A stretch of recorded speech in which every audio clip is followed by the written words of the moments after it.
bacteria can use different pathways. They can use either glycolysis, or they can use Entner Dowdorow pathway, or they can use pentose phosphate pathway for glucose metabolism. Whatever pathway they use, except for pentose phosphate pathway, the product of the pathway will be pyruvic acid. In pentose phosphate pathway, glyceraldehyde 3 phosphate is produced, which can be then metabolized by Emden-Meyerhof Parnas pathway, that is glycolytic pathway. So the end product will be again pyruvic acid. Now this will enter TCA cycle. So we have seen that this pathway acts as catabolic pathway. Now many a times these pathways, that is glycolysis, because it is present in many microorganisms, and TCA cycle are known as central metabolic pathways. That is the pathways which act as a highway. So you have to imagine there is a road, okay, which is a highway, and there are many villages on both the sides of this highway, and small roads which are coming out of these villages, they meet the big highway.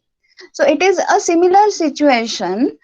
The glycolysis and TCA cycle act as a highway, or that is why it is called as central metabolic pathway.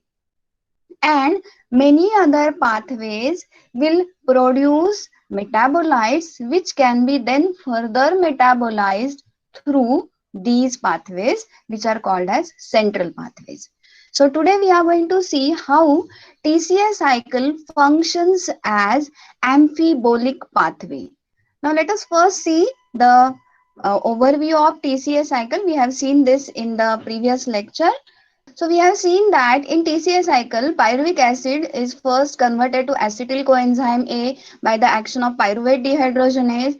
It will then combine with oxaloacetate to give citrate, and then the TCA cycle will start. In the first phase, which is the decarboxylation phase, in these two steps, you can see here CO2 is released, right? So this results into oxidation of whatever carbon has entered.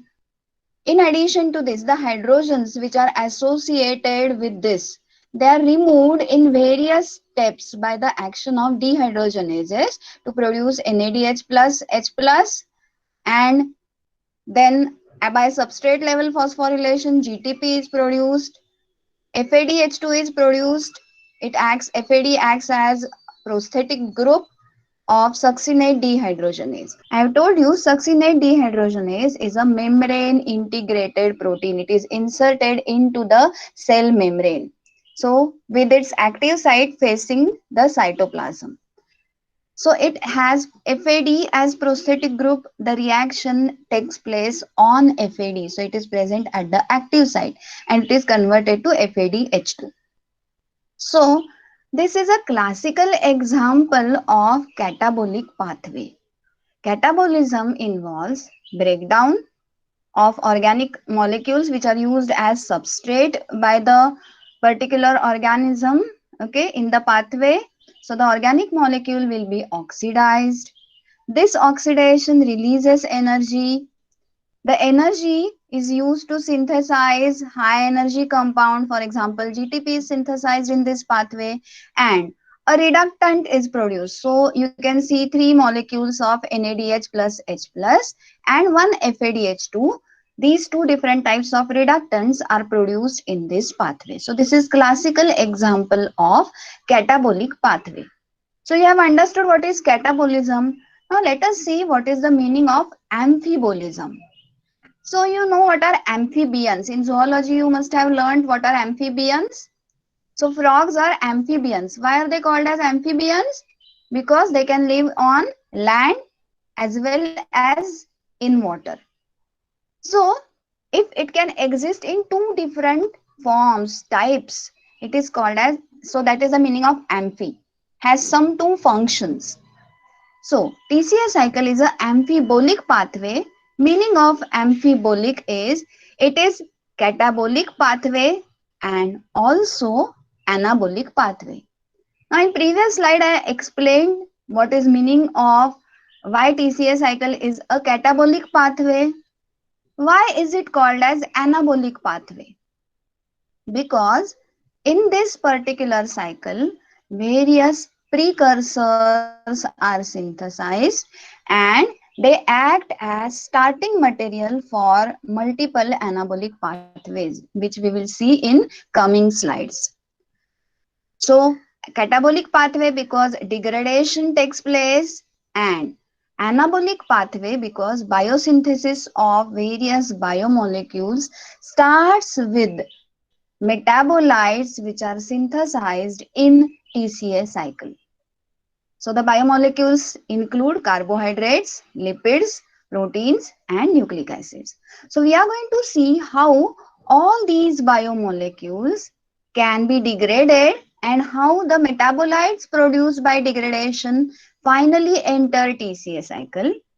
So how it acts as catabolic pathway for degradation of biomolecules, and we are also going to see how it can act as anabolic pathway. So how is it possible to use metabolites which are synthesized in TCA cycle as starting material for biosynthesis of carbohydrates, lipids, proteins and nucleic acids.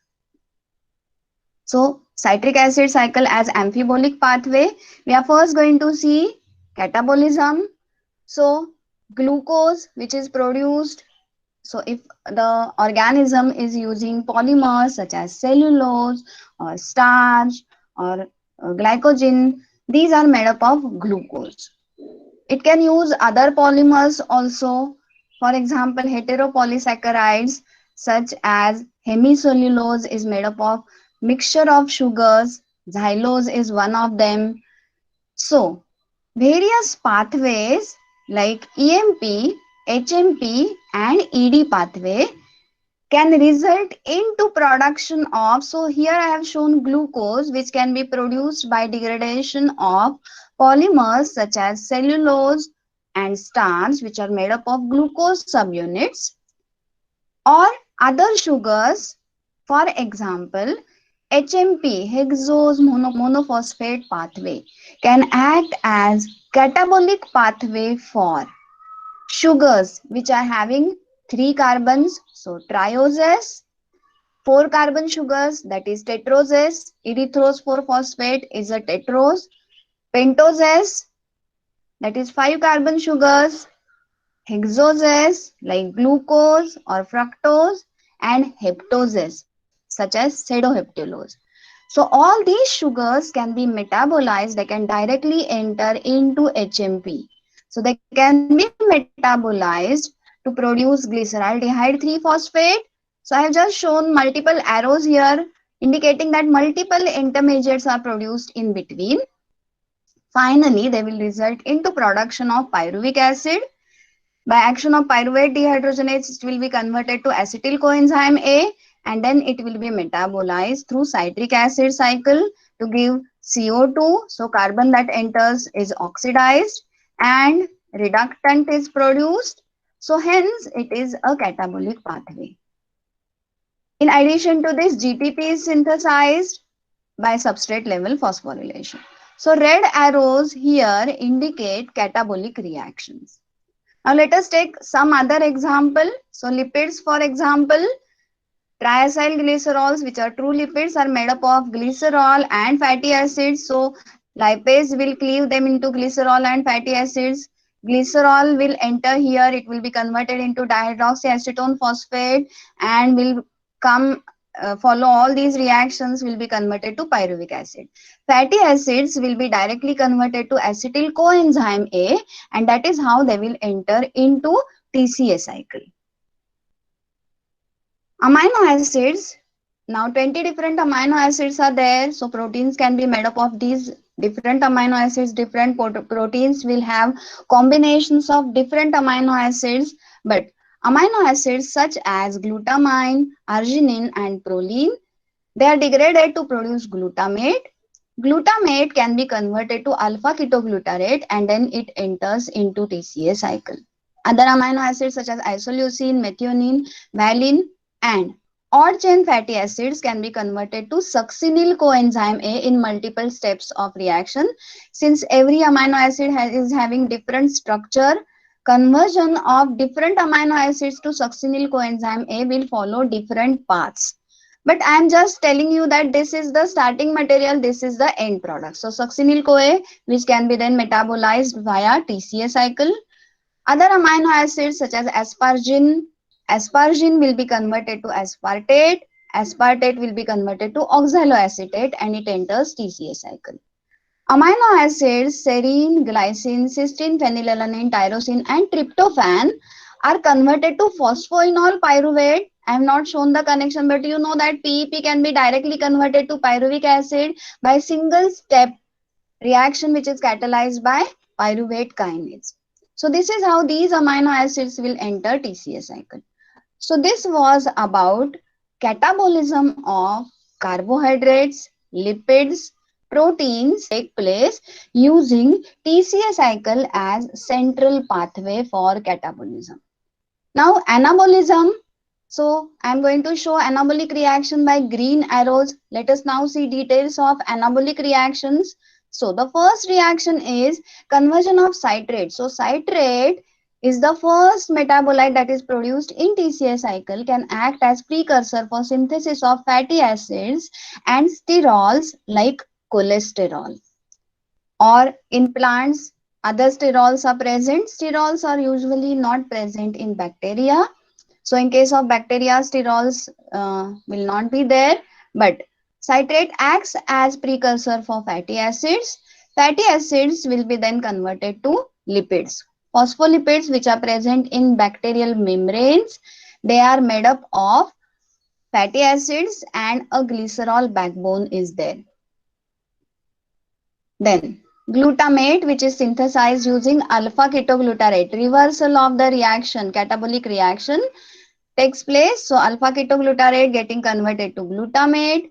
Glutamate acts as precursor for biosynthesis of these amino acids and also urine. Now, oxaloacetate acts as precursor for biosynthesis of these amino acids and pyrimidine. Also, one reaction can convert oxaloacetate. So we'll see this reaction in the next slide. So one reaction can convert oxaloacetate to phosphoenol pyruvate, and phosphoenol pyruvate can act as precursors of all these amino acids. So succinyl CoA can act as precursor for synthesis of heme. Heme is having tetrapyrrole, and this tetrapyrrole is present as at the active site of proteins which are known as cytochromes. Cytochromes act as carriers of electrons in electron transport chain. In case of bacteria, electron transport chain is present in the cellular membrane.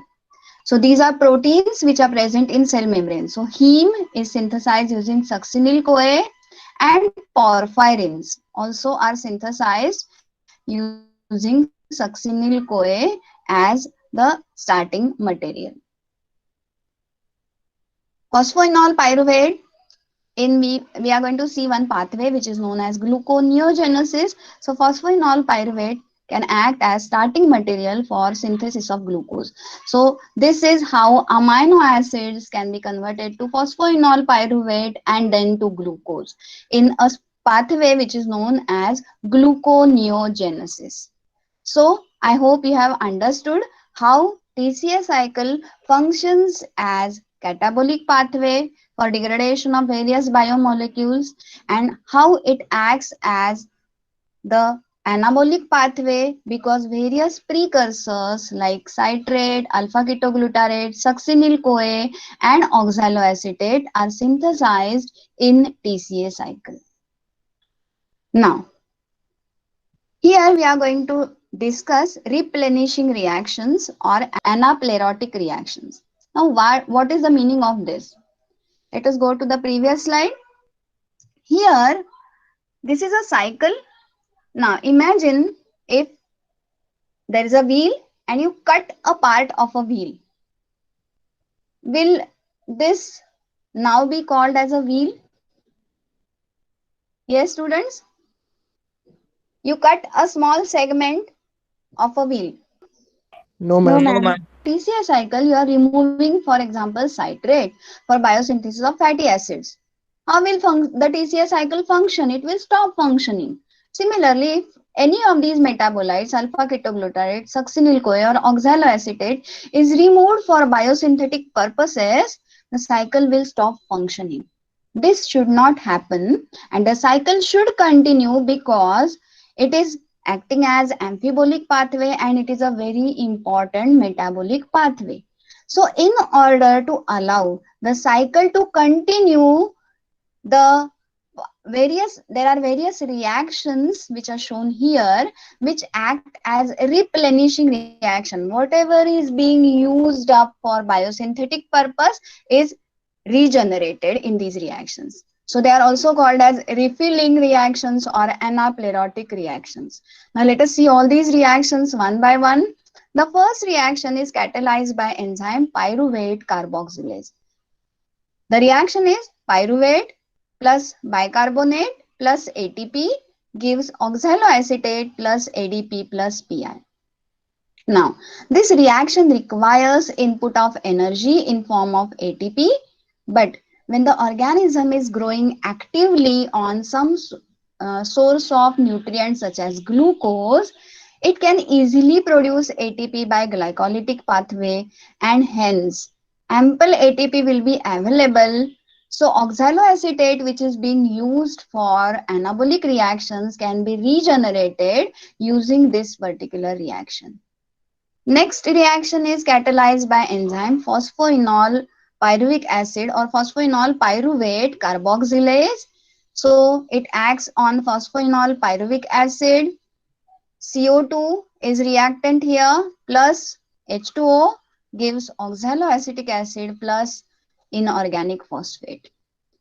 This reaction converts PEP, phosphoenol pyruvate, which is produced as one of the metabolite in glycolytic pathway, to oxaloacetate. So these two reactions bypass the pyruvate dehydrogenase reaction and oxaloacetate can be directly produced. So instead of producing acetyl coenzyme A, here either PEP or pyruvate can directly generate oxaloacetate. So few molecules of pyruvate or PEP can be converted to oxaloacetate, and then few can be converted by pyruvate dehydrogenase reaction to acetyl coenzyme A. Thus, citrate can be synthesized and TCA cycle will start functioning. So even if citrate is used, oxaloacetate can react with acetyl coenzyme A, generating citrate using these two reactions as starting reactions. Malate dehydrogenase, which is known as malic enzyme. This is a different enzyme as compared to the malate dehydrogenase, which we have seen in previous lecture, which functions in TCA cycle. The TCA cycle enzyme uses NAD as cofactor. Look here carefully. This enzyme is using NADPH as cofactor. So in this reaction, pyruvate, so it uses NADP. So the reduced form is reacting here. So pyruvate again can be converted to malate. So pyruvate plus CO2 plus NADPH plus H plus gives malate plus NADP plus H2O. So malate is synthesized by this reaction. Malate can be converted to oxaloacetate by TCA cycle reaction. If oxaloacetate is being used, this can be regenerated and then it can be converted to citrate and TCA cycle will start functioning. Now these two reactions are actually reactions which are responsible for synthesis of amino acids, but they can be used in opposite direction as well. Glutamic acid is one of the amino acids.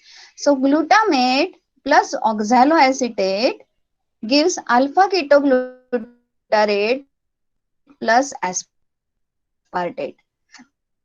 This is known as aspartate transaminase reaction. So amino group is being transferred from amino acid to organic acid. Organic acid is converted to amino acid. and amino acid is converted to organic acid. So if alpha ketoglutarate is being used, oxaloacetate can react with glutamate to give alpha ketoglutarate. Alpha ketoglutarate can be used for synthesis of purines. We have seen it acts as precursor. So it can be regenerated using this reaction. Alternatively, if oxaloacetate is used, reversal of the reaction can take place. So alpha ketoglutarate and aspartate can react to give oxaloacetate and glutamate. Reaction can function in both directions as per requirement of the cell. Next reaction is glutamate dehydrogenase reaction. So it can use either NAD or NADP as the cofactor. So glutamate plus NAD or NADP gives plus H2O gives alpha ketoglutarate plus NADP or NADPH plus H plus ammonia molecule in this reaction. So this reaction converts glutamate to alpha ketoglutarate. Alpha ketoglutarate, you know that it is a TCA cycle metabolite. So these reactions are responsible for regenerating metabolites which are used up in anabolic reactions, and they are regenerated. So TCA cycle will continue functioning due to these anaplerotic or replenishing reactions. So I have used these two references, Nelson and Cox and Collinstam, for this particular lecture.